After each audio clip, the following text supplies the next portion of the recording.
Bonsoir à tous, il est 19h, voici les titres de notre journal. Il sera question dans ce journal de la vision algérienne pour développer le continent africain. Le Premier ministre Ayman Ben Abdelrahman, qui représente le président de la République Abdelmajid Tebboune au sommet États-Unis et Afrique, a rappelé la vision et la stratégie de notre pays pour une Afrique stable et prospère. 30e édition du Salon de la production algérienne. Parmi ces productions, l'industrie militaire. Nous revenons dans ce journal sur la stratégie de l'armée nationale populaire et nous visiterons le stand des forces aériennes qui attire les amateurs et les professionnels. À Paris, une délégation du Conseil du renouveau économique algérien a été reçue par le MEDEF au cœur des discussions. Un partenariat rénové entre les entreprises algériennes et françaises pour une sécurité alimentaire, énergétique et sanitaire.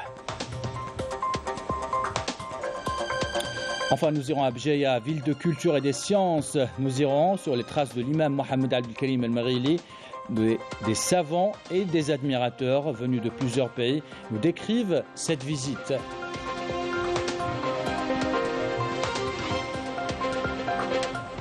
Voilà pour les titres. Bienvenue à tous. Nous entamons ce journal par l'actualité politique et en sa qualité de représentant du président de la République Abdelmajid Tebboune et en marge de sa participation au sommet États-Unis-Afrique, le Premier ministre Ayman Ben Abdelrahman, et lors de ses interventions, a rappelé les positions de l'Algérie, des positions constantes pour une Afrique stable et prospère.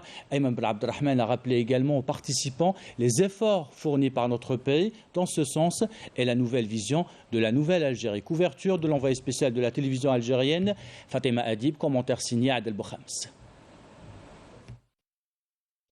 La séance qui s'est déroulée à huis clos a été consacrée à des débats et à des discussions de haut niveau entre les chefs d'État et de gouvernements africains et de hauts responsables américains.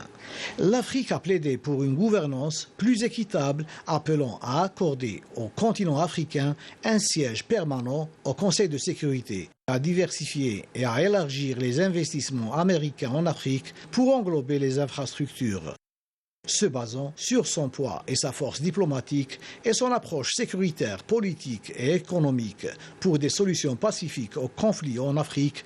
L'Algérie a mis en avant ses efforts afin de concrétiser des investissements efficients répondant à ses stratégies de développement.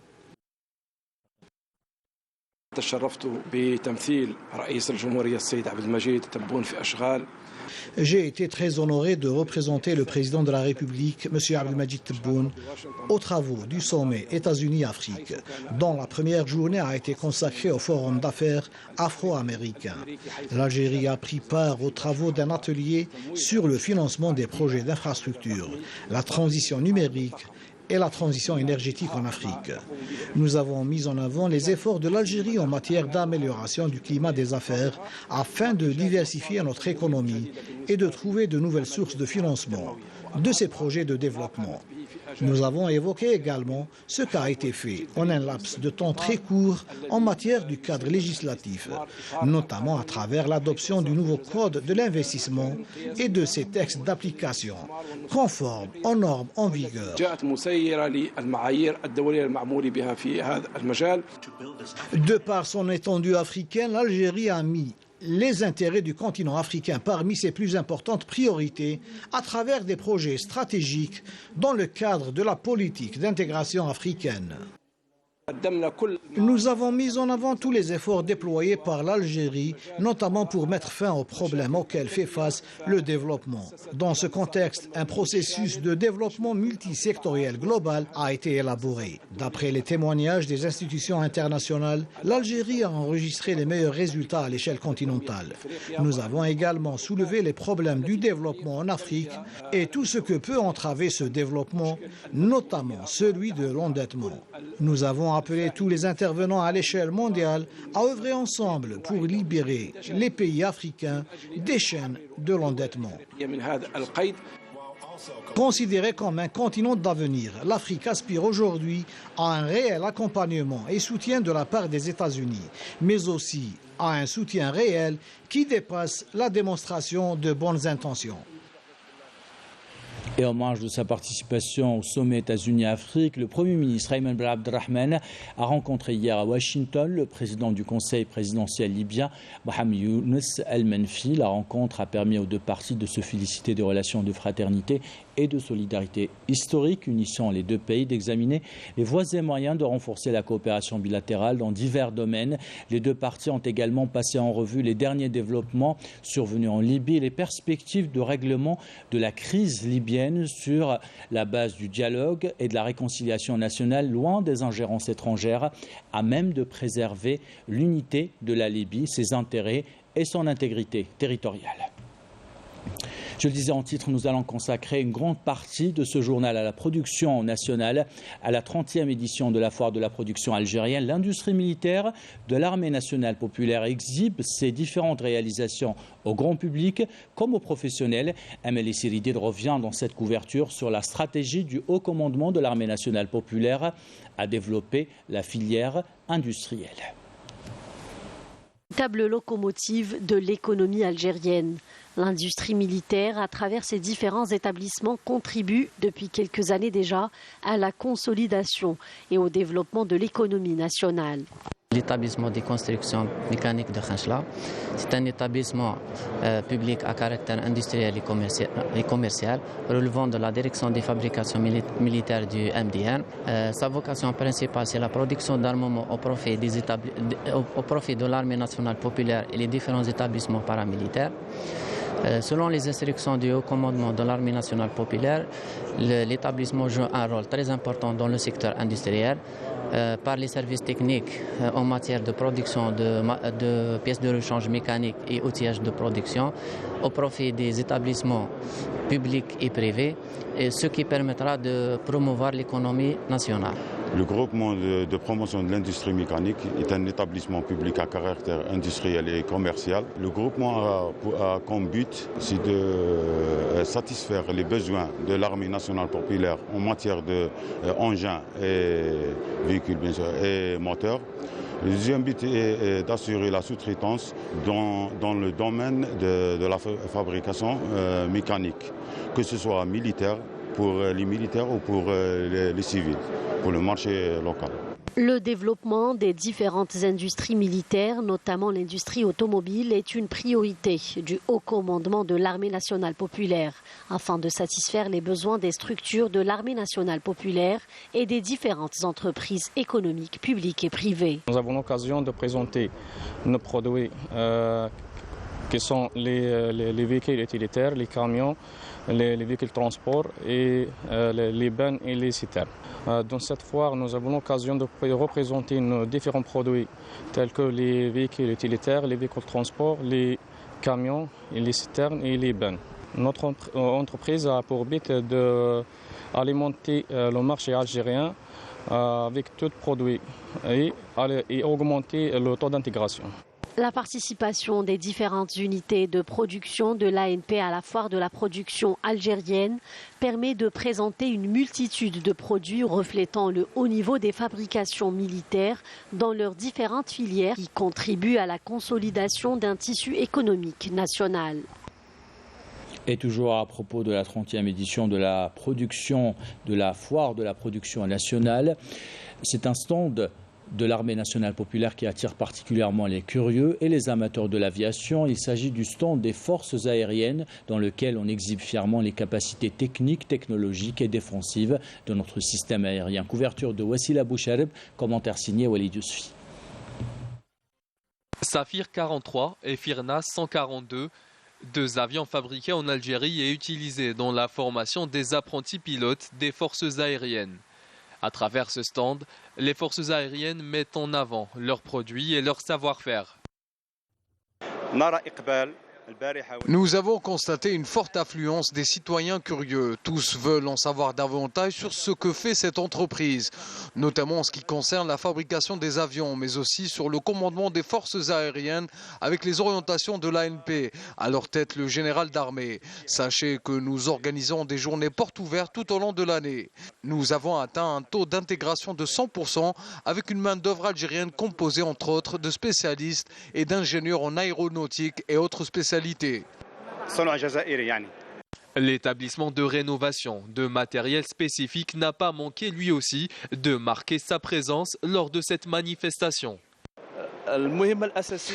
Notre mission première est de rénover, réparer et moderniser les moyens de servitude en dotation dans les forces aériennes. Et c'est l'établissement de rénovation des matériels aéronautiques qui se charge d'entretenir les avions des forces aériennes et de fabriquer les accessoires et composants nécessaires. Nous nous occupons de faire la révision générale, la maintenance et tout ce qui est lié à la modernisation de toutes sortes d'avions, que ce soit des avions de combat, de transport ou autres. Il s'agit de la 6e participation consécutive pour les forces aériennes à la foire de la production algérienne. Une participation marquée par une multitude de produits et de matériel exposés à la hauteur des attentes des visiteurs. À Paris, une délégation du Conseil du renouveau économique algérien a été reçue par le MEDEF. Une convention a été signée dans la coproduction dans les domaines de l'agroalimentaire, l'énergie et le domaine sanitaire. Couverture signée à Fef Blouchette. Traduire en fait les déclarations des deux chefs d'État, Abdelmajid Tebboune et Emmanuel Macron, celle d'écrire une nouvelle page dans tout un chapitre consacré à la consolidation d'un partenariat spécial. C'est le sens de la convention signée ce matin entre les deux confédérations patronales algériennes et françaises, à savoir le MEDEF et le CREA. À partir de cette grande volonté aujourd'hui, donc il y a une signature de convention entre le CREA et le MEDEF vers un partenariat gagnant-gagnant de colocalisation, coproduction. Et on a ciblé quelques projets qui sont prioritaires, c'est nos priorités aussi. Donc on est parti vers la sécurité alimentaire, donc des projets qui tournent par rapport à ça, sécurité énergétique et sécurité sanitaire. Donc c'est un peu les projets qui sont prioritaires. Donc on va identifier les entreprises de part et d'autre pour pouvoir faire des missions en Algérie, pour pouvoir les accompagner vers un investissement productif. Une feuille de route qui se décline donc avec des sujets opérationnels obéissant au double mot d'ordre, réactivité et détermination. Voici pour le fond la méthode de travail entre les deux patronats, également revue au profit d'échanges plus ciblés entre partenaires de chaque secteur. Le nom de CREA, c'est le renouveau économique et donc je trouve que c'est un beau thème, le renouveau économique dans nos relations. On a abordé beaucoup de sujets sur l'automobile, sur la santé, sur les sujets de souveraineté, notamment alimentaire, qui préoccupent nos deux pays. Donc l'important, c'est la suite, c'est les rencontres entre entreprises des deux pays pour investir et développer nos affaires. Les développer entre autres avec le soutien d'Olivier Becht, ministre délégué chargé du commerce extérieur français, qui a reçu la délégation du CREA en l'assurant d'œuvrer à la promotion de l'attractivité économique de l'Algérie et de son image comme pôle d'investissement auprès des entreprises françaises dans un contexte marqué par l'inflation des coûts de production d'une part et celui du post-Covid incitant à la colocalisation. Et la délégation du CREA a été également reçue aujourd'hui à Bercy, au ministère des Finances. L'Algérie est à l'honneur à la 30e édition de la Foire internationale de Dakar, une foire qui se poursuit jusqu'au 31 décembre prochain et qui accueille plus de 300 exposants dont une soixantaine d'entreprises algériennes de divers secteurs avec l'objectif de promouvoir les produits algériens. Et cette information et ce rappel aussi que sur instruction du président de la République, Abdelmajid Tebboune, une entreprise algérienne sera prochainement créé au Sénégal, dédié à l'exportation, ou à l'exposition plutôt, et à la vente de plusieurs types de produits algériens tout au long de l'année. À Gigel, c'est une grande usine qui va voir le jour. Elle aura pour mission la transformation des fruits et légumes et un maillon fort pour renforcer l'industrie de l'agroalimentaire dans toute la région. Les détails avec Majda Jahmoun. Le projet de réalisation d'une usine de production et de transformation de légumes et fruits à Gigel est l'un des projets d'investissement les plus importants dans cette wilaya. Une fois entré en service, il permettra d'améliorer les performances des agriculteurs et booster l'économie nationale. Les 4 activités de Guillaume Agro sont la production des jus et de l'huile d'olive, la production et congélation des fruits et légumes et enfin le séchage des fruits. Le manque d'unités de transformation est la préoccupation des agriculteurs. Cette unité vient couvrir ce besoin et aidera à commercialiser le produit. تاعهم وحده التحويل هاي اليوم راهي جات هذه الوحده راح تنحينا الاشكال تاع التسويق المنتوج. Le président de la République a insisté sur l'importance d'accélérer la cadence des travaux pour remettre ce méga-projet spécialisé dans l'huile de table et la production de fourrage, car il permettra d'alimenter le marché national en cette matière et renforcera son exportation, d'autant plus que la réalisation de ce projet engendrera 350 emplois directs et 250 emplois indirects.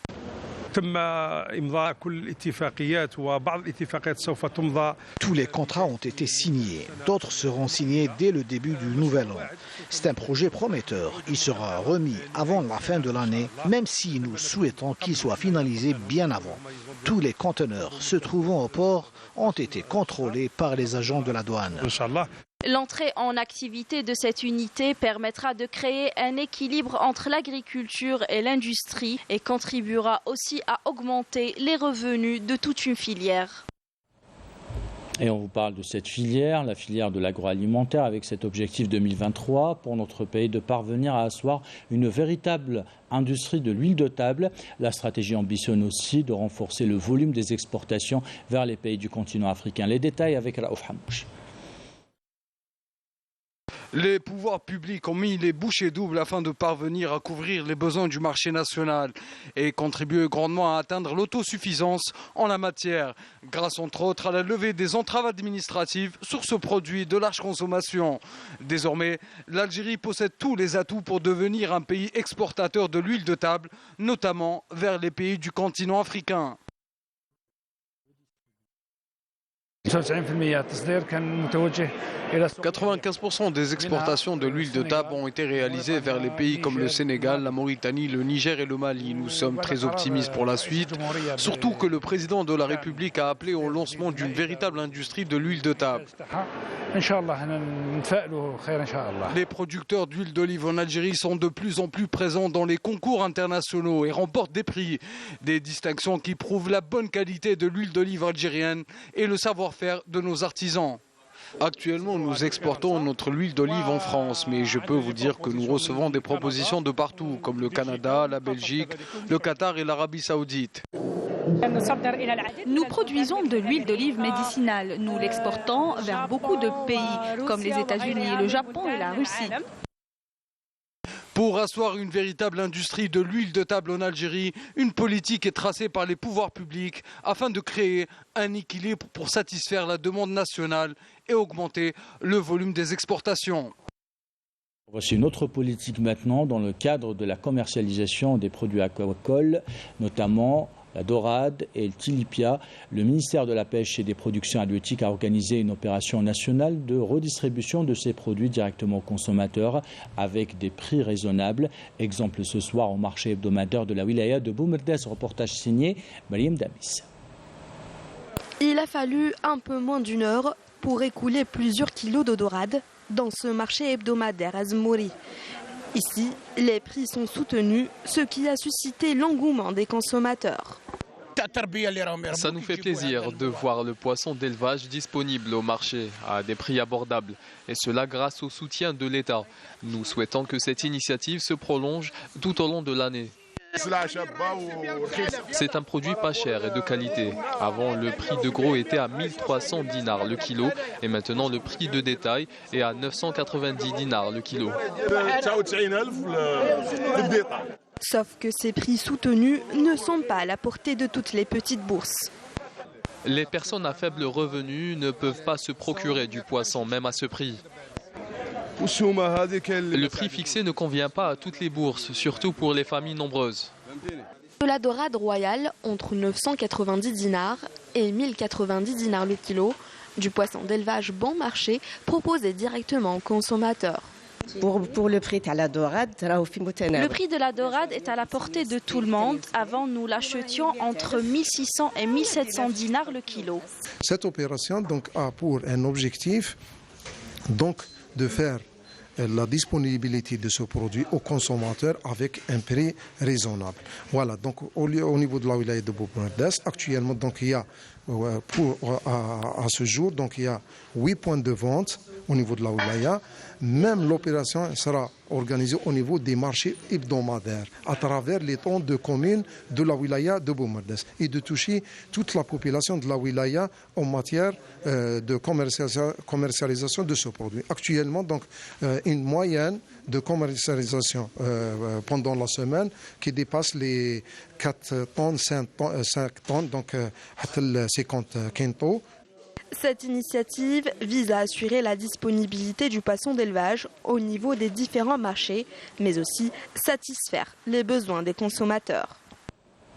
Et nous terminons ce journal avec du tourisme historique et culturel. Les participants à la rencontre internationale sur l'imam El-Marili ont été invités à visiter ses traces et son passage à Béjaïa. Des lieux de culture, de culte et de science ont été visités par ces participants. Certains n'ont pas caché leur étonnement et leur surprise de la richesse ou des richesses que renferme cette ville. Couverture de Malek Darrahmoun, commentaire signé Majda Jahmoun. Béjaïa, capitale des Hamadites, pôle de la science et de la culture arabo-musulmane par excellence, elle était une étape importante dans le riche parcours de l'imam Mohammed Ben Abdelkarim El-Marili. Il a pris la destination de Béjaïa pour enrichir son savoir auprès des savants comme Abdelrahman Al-Talbi et Cheikh Ben Yahya Yadir successivement. Mis à part la Mecque ou Médine, je n'ai jamais visité un endroit de tel. C'est fascinant pour tous les habitants de l'ouest d'Afrique ou l'Afrique en général. Nous avons visité des écoles et de très beaux endroits sacrés comme les mosquées. Les descendants de Mohammed Ben Abdelkarim El-Marili sont venus de partout pour visiter une station des plus marquantes de l'histoire de ce grand imam. L'imam El-Marili est venu lors du 9e siècle, une époque où la science avait commencé à gagner en importance. Il a donc beaucoup appris avec ses savants. C'est une station des plus importantes du Cheikh El-Marili. Il a étudié et obtenu des diplômes à Béjaïa. Notre présence ici est un véritable honneur. En tant que petit-fils de l'imam El-Marili, nous sommes très fiers de son parcours honorable.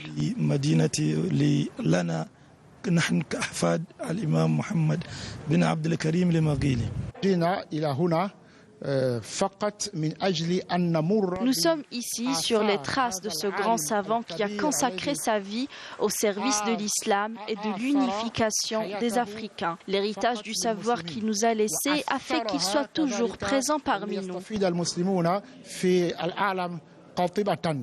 C'est un honneur pour nous et nous avons beaucoup appris de l'imam El-Marili.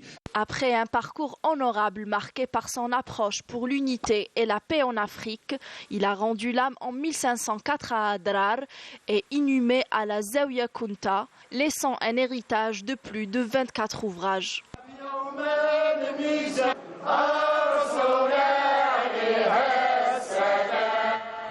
Et ainsi va l'actualité, c'est la fin de ce journal. L'équipe de la rédaction qui l'a préparé, l'équipe technique qui l'a réalisé. Vous remercie de l'avoir suivi.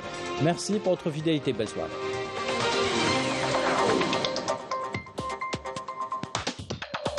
Thank you.